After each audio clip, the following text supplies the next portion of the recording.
Բարև ձեզ սիրելի հայրենակիցներ, եթերում Արևմտյան Հայաստանը հեռուստատեսության լուրերին հերթական թողարկումն ասրված ծրագիրն է։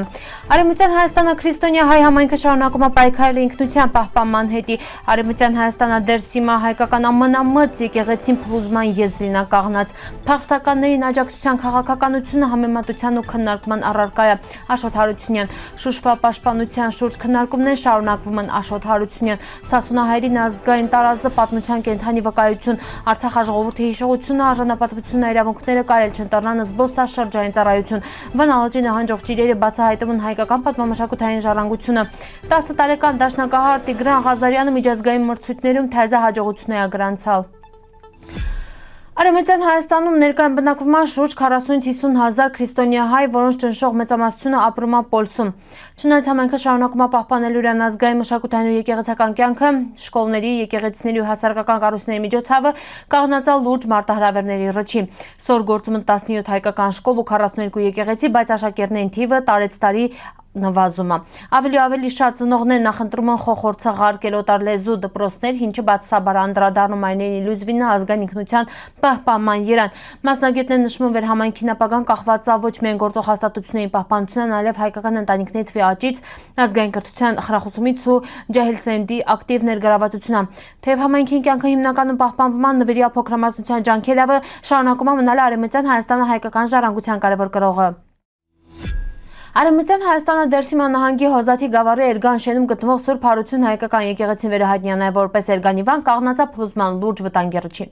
Տասնամյակների անուշադրության բնական ազդեցությունների ու գանձվառողների ապօրինի գործողությունների դարդան հազարամյա հուշարձանը զգալի վնասներ է կրել։ 975 թվականին սարքված եկեղեցին համարվում է դերսիմա ամենամեծ հայկական եկեղեցիների ամին ու առանձնանալարան քարաշեն ճարտարապետությունն պահպանված հայերեն արձանագրություններով։ Չնայած 2012 թվականին ընդունված այլ հուշարձանի պահպանության անհրաժեշտության մասին որոշումը մինչ սոր վերականգնման գործերը իրականացվել չեն։ Տեղի բնակիչները պահանջում են վերականգնել եկեղեցին ու սարքել ուխտագնացության ու մշակութային զբոսաշրջության կարևոր կենտրոն, ընդգծելով որ պատմամշակութային այս արժեքի կորուստը անդառնալի հետևանքներ է ունենալու հայկական ժառանգության պահպանման հետի։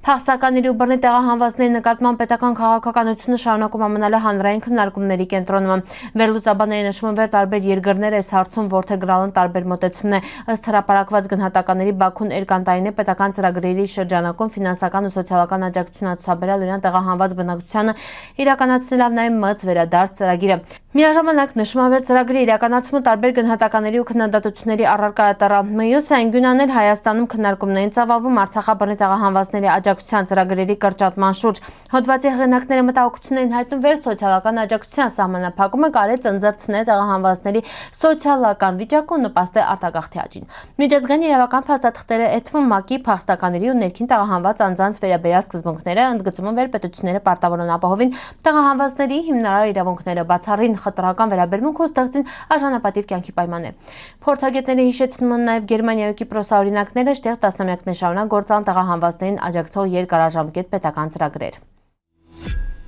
Շուշվա անկման հանգամանքների մասին հանրային ու մասնագիտական քննարկումները շարունակում մնալ արձիական պատմաբան Արևմտյան Հայաստան ազգային ժողովի պատգամավոր Աշոտ Հարությունյանը ներկայացրել ավերլուծություն, որտեղ վիճարկում է այն տեսակետը թագահակը գրավվալ է մի բուռ հատուկ ջոկատայինների կողմից։ Հեղինակի գնահատումով Շուշի ուղղությունով իրականացված գործողությանը մասնակցան մեծաքանակ հատուկ նշանակության ստորաբաժանումներ, որ գործան միաժամանակ մի քանի ուղղություններ ավստանալ է օդային ու հրետանային աջակցություն։ Վերլուծության մեջ նաև նշվում է, որ քաղաքի պաշտպանությանը խոչընդոտալ են կապի, թիկունքային ապահովման ու պաշտպանական համակարգի կազմակերպման խնդիրները։ Հոդվածում ընդգծվում է, որ լեռնային տեղանքի առանձնահատկությունները տեսականորեն կրեի նպաստեին ավելի արդյունավետ պաշտպանությանը, բայց հեղինակին կարծիքով օդային գերիշխանությունը բազմաուղղությամբ հարձակում ու կազմակերպչական բախտողները վճռորոշ ազդեցություն ունեցալ մարտերի ելքին իրան։ Նյութը հիմնված է պատմաբան Արևմտյան Հայաստան ազգային ժողովի պատգամավոր Աշոտ Հարությունյանի վերլուծության երան։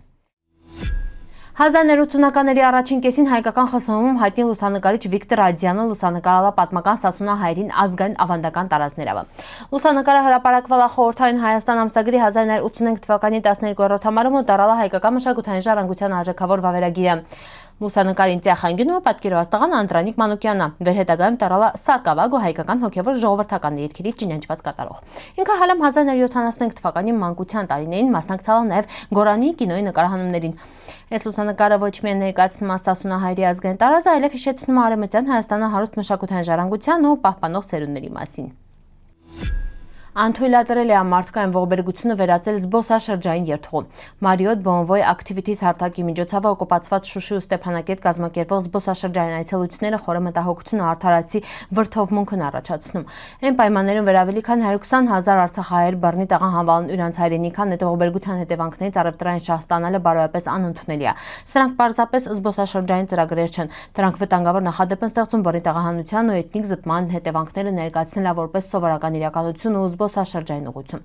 Նման նախաձեռնությունները նպաստում են կատարված անարդարության բնականոնացմանն, հակասում մարդու իրավունքների պատմական արդարության ու բարոյական պատասխանատվության հիմնարար սկզբունքներին։ Միջազգային ընկերությունները պարտավոր են գիտակցեն իրենց պատասխանատվությունը։ Բիզնեսը չպիտի դառնա տեղահանության ու միջազգային իրավունքի խախտումների հետևանքների օրինականացման ուղղակի կամ անուղղակի գործի։ Կոչ ենք անում Marriott International-ին անհապաղ հեռացնել իրան հերթական օկուպացված Արցախ այցելությունների մասին բոլոր առաջարկները ու թույլ չտալվեր իրան հեղինակավոր բրենդը օգտագործվի հումանիտար հետևանքների առևտրայնացման հետի։ Արցախ ժողովրդի հիշողությունը, արժանապատվությունների իրավունքները կայել չեն դառնան զբոսաշրջային ծառայություն։ Վանա լճի ինջիրի մակարդակի նվազման դարդան լճի նախկին ափերին ի հայտ են եկալ հայկական պատմամշակութային մխլա հուշարձանն է։ Ըստ ամերիկահայ US Armenians լրատվական հարթակի հայտնաբերվել են հարյուրավոր հայկական խաչքարեր, տապանաքարեր, գերեզմանոցներ ու արժեքավոր մշակութային կոթողներ։ Մասնագետներին գնահատումով հայտնաբերված հուշարձանների մեծ մասը թվագրվում է 15-ից 16-րդ դարերով ու հանդիսանում է պատմական, վասպուրական, նահանգի ու հայաշատ Վան քաղաքի հարուստ անցյալի կարևոր վկայությունը։ Այս գտածոները եւս մեհետ են գծում վեր Վանը դարեր շարունակ իրել է հայ ժողովրդի հոգևոր մշակութային պատմական կարևոր կենտրոնների ամինը։ 10 տարեկան դաշնակահար Տիգրան Ղազարյանը վերջին ամիսներին միջազգային 3 հեղինակավոր մրցույթներում արժանացել է բարձրագույն պարգևների։ Իրան տարիքային խմբում նվաճելով մի հատ պլատինե ու 2 առաջին կարգի մրցանակ։ Երաժշտությունով զբաղվելով հալամ 4 տարեկանից Տիգրանը վաղ տարիքից աչքի անկալ բացառիկ երաժշտական ունակություններով, էդվում բացարձակ լսողությունով ու տպավորիչ հիշողությունով։ Հաղթանակների շնորհիվ ջահիլ դաշնակահարը հրավեր ստացավ մասնակցելի Իտալիայում անցկացվելիք մի մաս երաժշտական փառատոնին ու գալա համերգին։ Բացի դրանից ինքը առաջին անգամ մրցանակի արժանացավ նաև հեղինակավոր Նովել Էդուալ միջազգային մրցույթում ստանալով համերգային ծրագրում ելույթ ունենալու հնարավորություն։ Այս օրերին Տիգրան Ղազարյանը շարունակում է ինտենսիվ պատրաստվել Իտալիայում նախատեսված համերգներին, արժանապատվորը ներկայացնելով հայկական դաշնամուրային արվեստը միջազգային բեմերում։ Սիրելի հայրենակիցներ, այսօրվա տեսքանը պատրաստալ ապրիկ ուշադրության հետ, պնդկացիք։